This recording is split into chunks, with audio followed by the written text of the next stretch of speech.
Hello, everybody. I'm Gwen Campbell-Mindes. Welcome to Gwen's Bookish Ramblings. And so I'm going to leave the cat there for a book because, for a bit, for a book. Very, very Freudian slip that. I'm going to leave the cat there for a bit and talk to you all about the Cat Who series because this is the last proper book of the proper Cat Who series.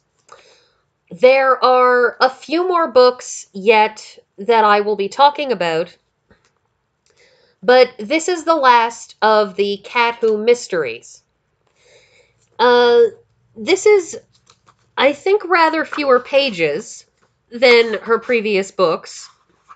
Although looking at the page count, it's 190, so, it's not a novella. It is a proper novel. But it is shorter and lighter than some of her previous books. And it is the last of the series that she wrote. Although she had a half-finished book, a half-finished novel, at the time of her death in 2011. She had been writing these books off and on since the late 1960s. And these books are, despite whatever dislikes people may have of them, which is understandable, they are a quintessential cozy mystery sort of book. And certainly some of them are not really very mystery-like, especially in these later ones. But they're fun to read. And they became something of a staple of American history, of American murder mystery novelists. And so the thing about this series, which I have now basically worked my way through, is that The Cat Who Had 60 Whiskers is, due to being the last one in the whole series, very much Ms. Braun's swan song. It's very much the last thing that, one of the very last books that she ever published. And so, the thing about this one is it kind of holds a pride of place as the last book.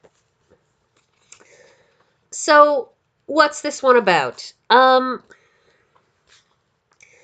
think the reason that this book is called The Cat Who Had 60 Whiskers is because of how Lilian Braun opened the book. That she opened it by describing a conversation between Qwillerin and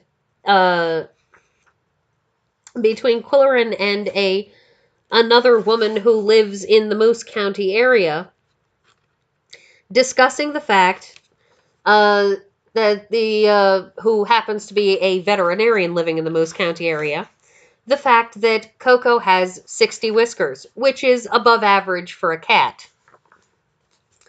And that Qwillerin believed that the 60 whiskers gave Coco ESP.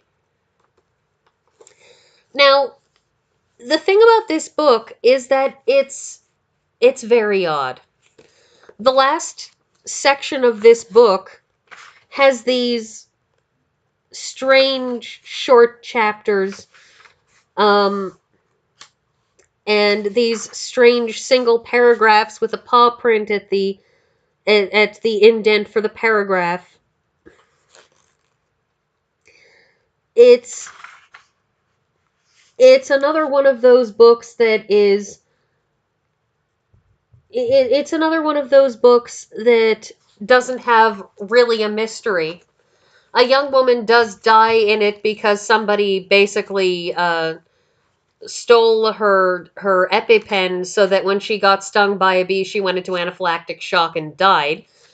But it really is very much barely a backdrop. But this book marks Qwillerin finally talking to somebody about why he thinks Coco is psychic, and it marks the end of the Polly Qwill romance, which, oddly, is in some ways, I fear, an appropriate bookend to this series, because the thing is that it almost means that you can be free to imagine Qwill going off and doing whatever you want to imagine him doing at the end of this series, rather than being bound to some particular piece of fictional canon. Because the thing is, at the end of this book, Polly writes him a letter, and it's kind of a Dear John letter, and she basically says, well, while I was in Paris, I was offered the chance to take over this super fancy library for a couple of years. Please send my cats on ahead. And with that, they're over. And with that, I can talk about the fact that as much as Qwill clearly cares deeply for Polly, and in point of fact, in one book even says that he loves her, that there was always this slight discomfort between them, this slight point of there are things that he can't talk to her about.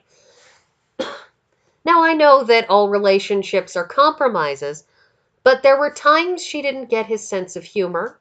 There was this whole sector of his life that he didn't dare talk to her about because it partly upset her, because she partly hand-waved and poo-pooed it. And they were almost well-matched, but only on paper. She was clever and witty and funny and eminently good-looking and his own age. But as I said, there were mismatches in their senses of humor, and mismatches in places where there were things he couldn't talk to her about. And it always left, parts of these books leave the relationship feeling oddly unbalanced. And I think it comes to a head in this book when she just up and decides to go away to Paris. Now, it might have been, in fact, it probably was, that Lilian Braun had a plan for the next book, The Cat Who Smelled Smoke, which, since she never finished The Cat Who Smelled Smoke, we will never actually know what happened there. But I think that the failure of that relationship is kind of a finishing point for this series, a closing a book, if you would, on a whole section of Qwillerin's life in Pickaxe. The thing is, at the end of this book even, Qwill's barn burns down. The barn that he had lived in for many years now, the barn that was the focal point of so many items and events and things that happened in this series, this barn that had become central to Qwillerin's life, that had become actually a stable home for him, which, as I've mentioned before, was such a change from the earlier books in this series, where every book he would be living in a new place. But in this one, he's now stable, he's settled in, he's gotten roots in this community. And at the end of this one book, all of those many of those roots, the barn, Polly, they just get ripped out and upended. And in some ways, this series ends as it began, with Qwillerin kind of rootless and kind of figuring out how to redefine himself. Although this book doesn't end with him being desperate for money in a way that the other one did. But the thing is, though, that Qwill winds up becoming friends with new people in this. He winds up beginning to just spread his wings a little bit again. And And it's very hard to talk about this book because there is no mystery, and I sometimes think that even though this was a good 4 years before Lilian Braun died, that I think she may have been using this book to restart the series because it's very, very odd by comparison with the others. Um, it lacks the settled feeling that many of the more recent books did. It lacks the excitement and intrigue that the earliest books had. Um, and it meanders. And I will almost make a comparison to some of Shakespeare's problem plays in that this doesn't really seem to fit anywhere. It doesn't seem to fit in a particular genre. It doesn't fit into the series. And I think in some ways it's worth reading not merely as sort of the capper to the series, so that if you've been reading the whole series, you might as well finish it, but also because it's just so odd. Um, in any event, so that marks the end of the main Cat Who series. So what's left? There's the collection of tall tales, basically all of which, if you have read the series, you will have read in other books in this series. But there's also The Private Life of the Cat Who Lived, which is Qwillerin talking about Coco. And then there is a cookbook, which goes back to one of the other main roots and themes of this whole series, which is talking about food. I've said it before, there's a lot of food in this series, and the fact that they felt like releasing a cookbook, which I picked up for a song at $4, the fact that they released a cookbook in relation to this series just speaks volumes as to, book puns, totally accidental, by the way. It speaks volumes as to how important food is in this series. Because it is. Qwillerin and,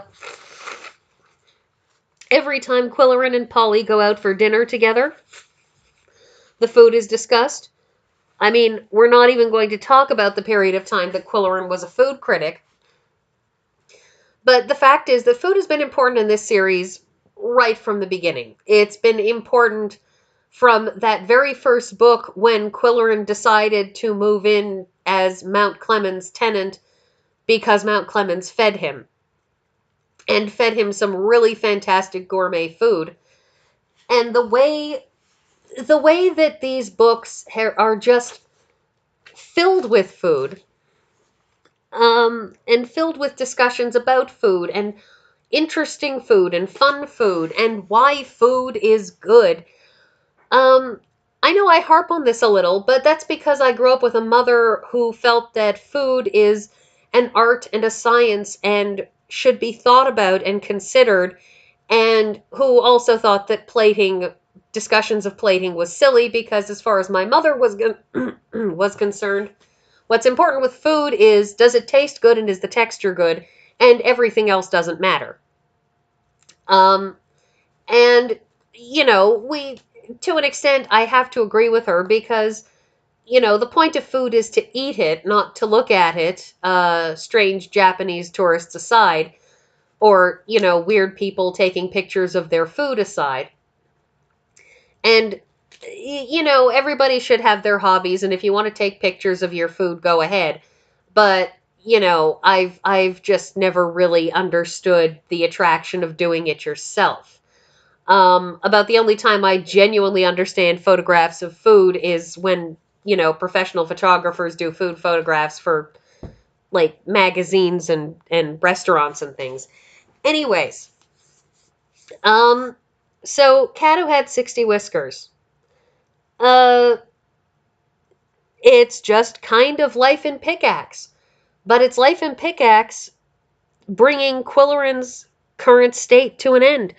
And that's most of the Cat Who series, and I will pick up next week.